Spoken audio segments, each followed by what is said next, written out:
Hello and welcome to this episode of The Unnoticed Entrepreneur with me, Jim James. And today we are going to Bakewell in Derbyshire, home of the famous cakes, to talk to Dan Kirby, who is the co-founder and CEO of a company called the Tech Department. And we're going to talk about social objects. Dan, welcome to the show.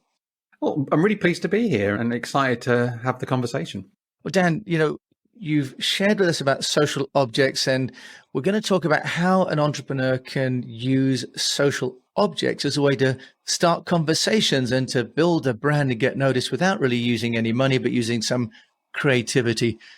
Dan, take us away. Tell us about social objects and how they can be a core part of someone's branding and marketing activities. Well, thank you for the opportunity to do it, because social objects, my thing. I've stolen gratuitously this concept from a chap called Hugh MacLeod, who's quite famous online for his cartoons. Is a cartoonist avatar called Gaping Void. He's used a lot now in people's presentations a lot. Joe Polish from Genius Network uses his artwork a lot. But Hugh MacLeod's been around for a while, and many years ago, maybe even 8 or 9 years ago, I read about this concept of social objects and how you use it, how they are the future of marketing, is his opinion. So what a social object is, it's like a bottle of wine or a new iPhone. It's an object or a thing that you use to spark a conversation with somebody else. All right. And in a world of social media where networking and online is really the thing, a social object is a way of you being able to connect with people without it being about what you're selling or specifically you. So it's a third party element or object or thing that allows you to build a relationship with somebody that completely just through the front door. So it's a lateral way of building a relationship. So in the same way as if you met a stranger and you had they had the latest iPhone, you could have a conversation with them about the iPhone and you could build a relationship through that. And then they will be open to listen to your sales proposition or your marketing message. Wonderful. So this social object, what a lovely way of terming what could be, if you say, sort of a third-party connector, really. So Dan, can you tell us some, examples, practical examples? You're an entrepreneur yourself. How have you used social objects or seen them be used successfully? Well, we've used them twice in my business. So I run a technology company called the Tech Department, and we're like a plug-in tech team for startups. But we've kind of, over the years, tried to sort of work out ways of marketing because we have quite a complicated sales process. It's a very relationship-led thing. It's not an easy thing to sort of sell online. We can't really run Google ads for what we do. Often people aren't looking for it or searching for it. So the first iteration of us applying the social object concept was an event series we created about, it's probably 8 years ago now, actually. And we thought, well, why don't we create an event that was a bit more different than the standard service agency or marketing agency event? And we created something called the Tech Off. And the Tech Off's name came from a sort of process that always used to happen when we started working with a client where an IT guy and our development team would have a big sort of set to, and we'd call it a Tech Off internally, like a joke. And so the Tech Off was, instead of doing a standard agency event where everybody talks about insights and case studies and how great they are, we said, well, why don't we get 5 or 6 different really good speakers and force them to speak for 5 minutes each, so they have to cut to the chase. And then the crowd and the audience chooses who wins the Tech Off, and then they get a wrestling belt and the invitation to come back and defend their title at the next event. So that was the concept. And eventually this thing became known around London and indeed all over the world as the love child of TED Talks and WWE wrestling. And we went from the first event, had about 30 people, of which 20 of them were probably employed in some way by the tech department. But within a year, we had 600 people in a nightclub in East London, 500 of whom had bought a ticket, nightclub volume Rocky music, confetti cannons, strobe lights, and 2 professional wrestlers who actually had a comedy act on the side, who were our security. And if you went over the 5 minutes, a bell rang and you were literally thrown off stage by the security. So there was a high pressure environment for our speakers. And the point being, that was our social object. So we were at the time, we're working with creative people, a lot in East London. So we used that as a way of hosting an event, which became something of a cultural event in East London. There was literally queues around the block for our events, as a way of, we were the people hosting the party, we were the people hosting the speakers. And that was a social object, a way of starting conversations, of bonding with people, of having something to talk about, which wasn't my business and its proposition, but got us into that relationship.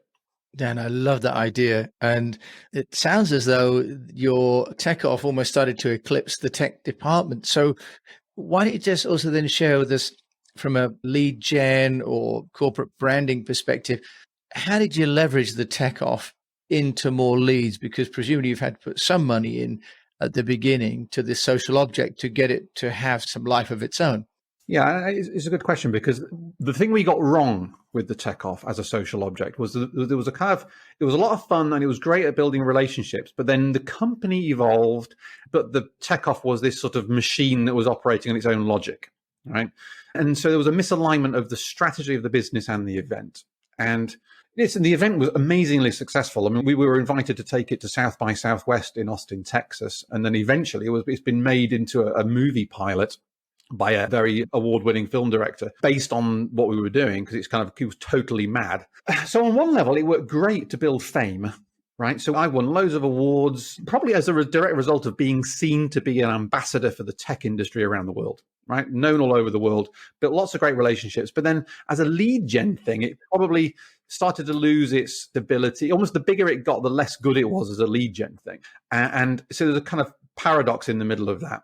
So it was very good at creating conversation, but not necessarily with the right people. In our defense, the strategy of the business evolved during that time. But what was interesting was it was arguably a distraction from the main business. And it led to a period of a time in 2017 where we had a very, very bad year and actually lost a lot of money. And we sort of carried on doing the event through that time, but sort of segued into sort of doing other marketing activity in 2018. So 2017 was a really bad year. But what was interesting is the social object concept never lost its resonance with us. We always knew it was a good idea.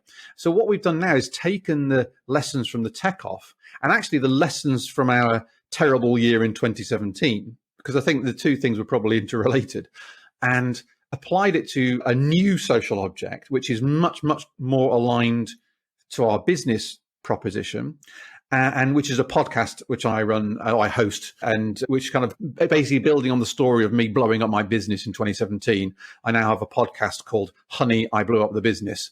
And that itself is a social object. I love that. And I love that title as well, Honey, I Blew Up the Business. But you raise, a really good point about the need to align your social object. I created the British Motorsport Festival in China, and in a way that became a financial burden. Although it had its own business model, it was quite separate to the business model of importing and selling cars. It was a showcase for multiple British brands in China. With the podcast, though, Dan, and you created that as a social object, how are you reconciling, if you like, the investment that you put into that versus the time that you could be spending on the tech department? Because there's an opportunity cost, isn't there, to developing a social object? Yeah, quite right. And by the way, I think it's quite important to state, as my take on social objects, a social object isn't your new website, and it's not your new product per se, or your new hire, or your new COO, right? That's not a social object. That's an interesting piece of information that you can maybe put out into the world, and that's really great, and you should do that. But a social object is something that transcends the business to sort of make it more interesting to the people who don't know you to start to engage with you. And the key thing is the starting of the engaging, right? Now, what I'm trying to do with the podcast is, if you think about it more as a frame around which fits around my company's proposition. All right. So my company, as I've mentioned, builds digital products predominantly for impact-led entrepreneurs. So people with a social purpose. And so our audience is impact-led entrepreneurs who are entrepreneurs. So I figured, okay, well, we had this terrible year, and I lost a load of money. It was bad by any metric, right? And without that, I wouldn't have transformed myself, both in terms of my personal relationships, my fitness, my business, which is now all of those elements are significantly better today than they were in 2017. And so it was an important lesson for me to grow. So I thought, well, how can I use that insight to help other entrepreneurs, A, avoid what I did, and B, learn other stuff that they can apply to their business, and C, that helps me because I'm trying to build a relationship with entrepreneurs. Okay. So a podcast and a media asset can scale exponentially without me being in the room, unlike a physical event. So I figured a podcast, I'm quite confident on chatting to people. And in fact, I learned how to be in the moment at the tech off on stage.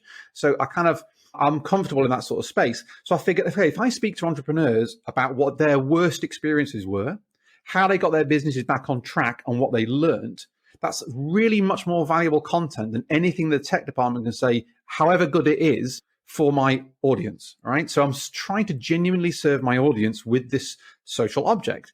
Now, through the fact that it's been genuinely trying to serve people, we had an amazing response to the podcast. Within 48 hours, we were number 2 in the entrepreneurship charts in the UK. We've consistently been top 40, and we're now, as I believe, we're a top 5% in the globally top 5% podcast, heard in over 44 countries now.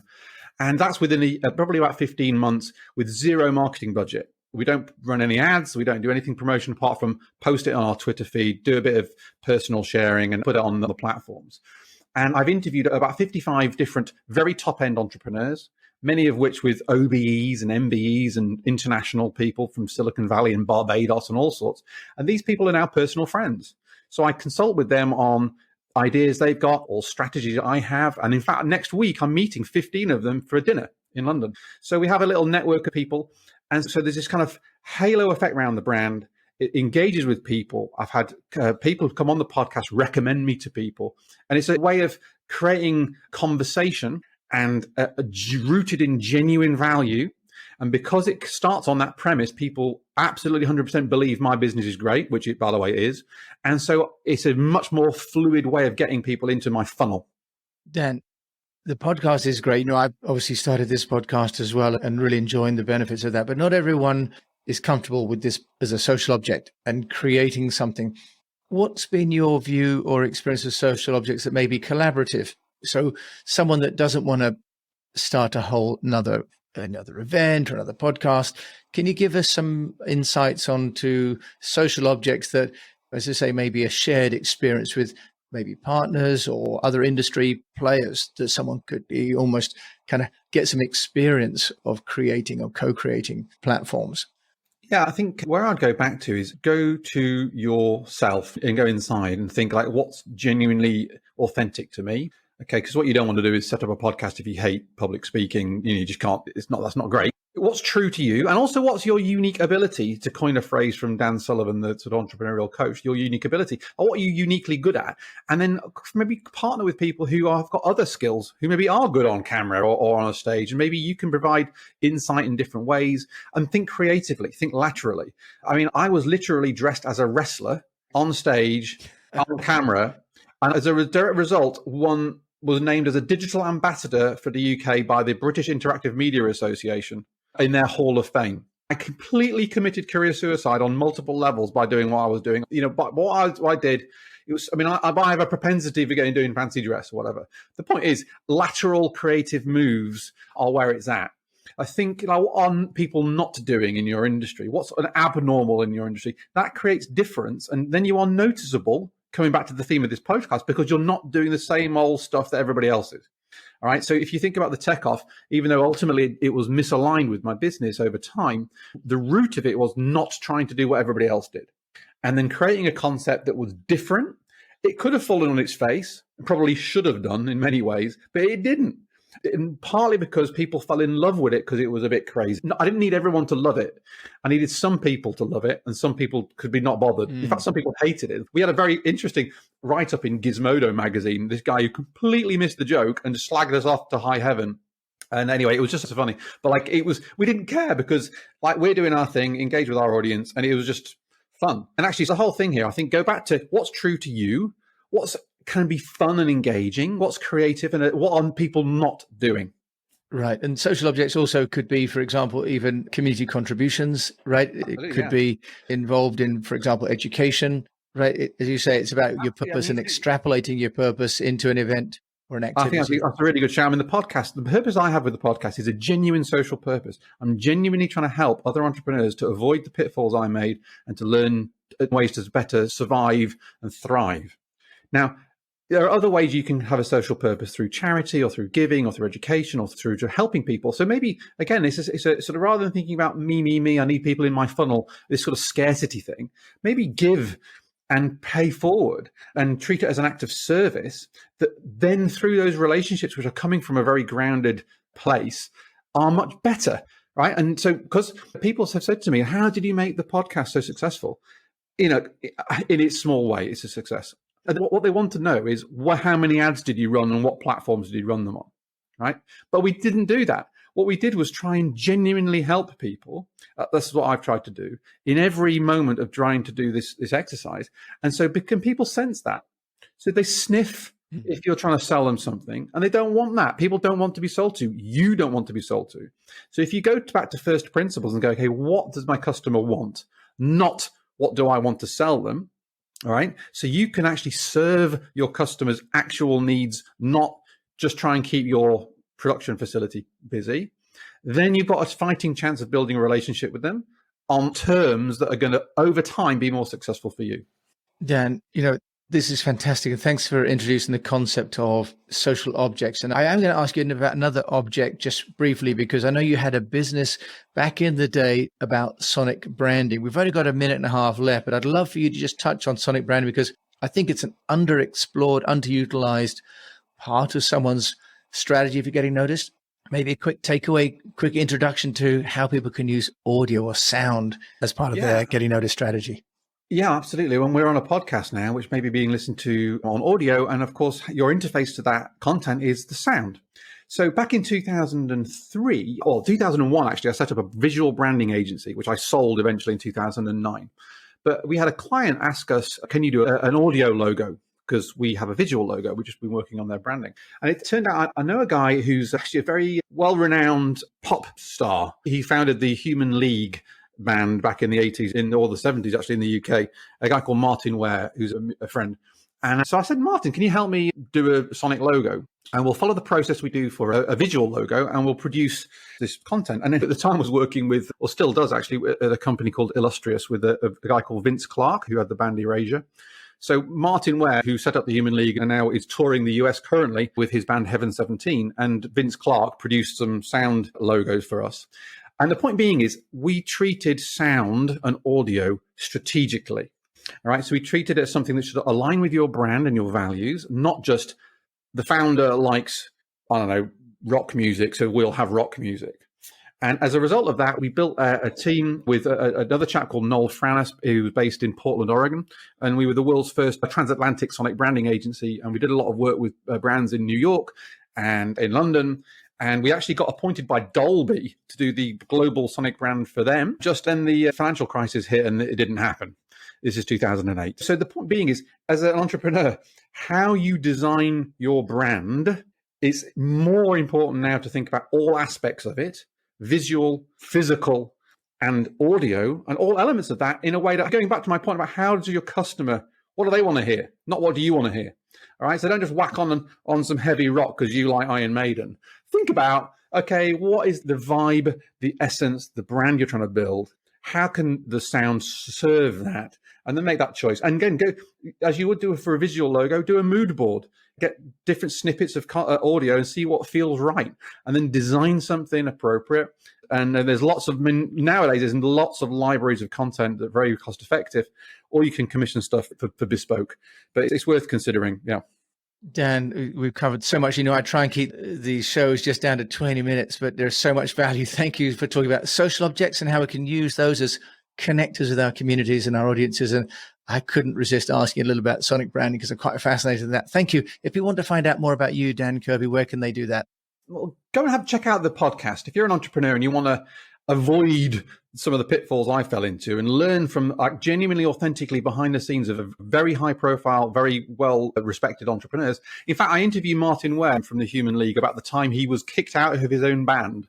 He was famously kicked out of his band, the Human League, to create his new band, Heaven 17, back in the 80s. And so if you go to the podcast, check that out. Martin Ware, we interviewed him for an hour about Honey, I Blew Up the Band. So it's called Honey, I Blew Up the Business, available on all podcast platforms. I'm on LinkedIn as Dan Kirby. You can find me on Twitter and Instagram at the Dan Kirby. There's only one Dan Kirby, the THE Dan Kirby. So see me there, connect me with there. And I'd love to hear what you think of the podcast. I'm genuinely trying to help people. So have a listen, see what you think, and let me know if there's any ways I can improve it. Dan, you've genuinely helped me and all my fellow unnoticed entrepreneurs. And it's the unnoticed entrepreneur, and you are obviously a very well-known one. So thanks to you, Dan, for joining me today on the show. My absolute pleasure. So you've listened to Dan Kirby. Of course, as always, I'll put all his details in the show notes. And if you like the show, please do share it with a fellow entrepreneur, because just like Dan, I'm on a mission really to help fellow entrepreneurs to understand how to get noticed, how to do it right, maybe avoid some of the pitfalls of doing it wrong. And today we'll be talking about social objects. And do share this because you may just help another entrepreneur to keep on communicating.